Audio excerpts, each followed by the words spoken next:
گوجری زبان میں اپڈیٹ سنیے۔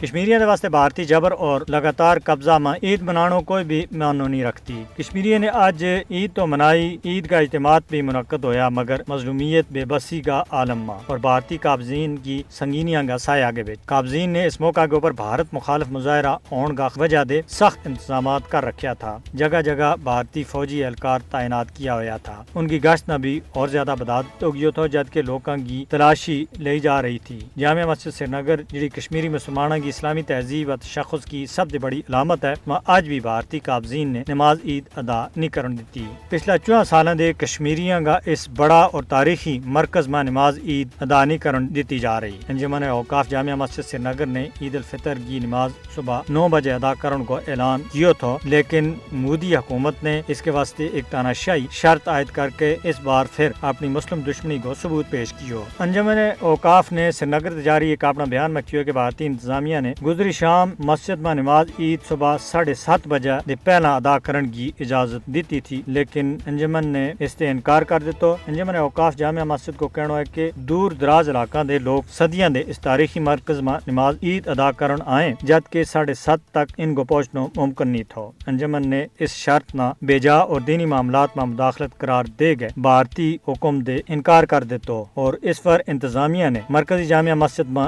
عید کی نماز ادا کرن پر پابندی لا دیتی، جس سے لاکھاں کشمیری مسلمانوں نے انتہائی دکھ پہنچو۔ جماعتی یورت کانفرنس کا سینئر رہنما اور انجمن اوقاف کا سربراہ میر واحد عمر فاروق کی بھی کارگبچ مسلسل غیر قانونی نظر بندی نہ بھی انتہائی افسوسناک قرار دیتا ہو گیا۔ مقبوضہ جموں کشمیر کا مفتی اعظم مفتی ناصر الاسلام نے آج بھی سری نگر میں جاری ایک بیان میں سری نگر کی جامع مسجد میں نماز عید کی اجازت نہ دینے کے اوپر بھارتی حکام کی سخت الفاظ میں مذمت کی ہے۔ انہوں نے کیا کہ بھارتی انتظامیہ کو یہ اقدام انتہائی افسوسناک ہے۔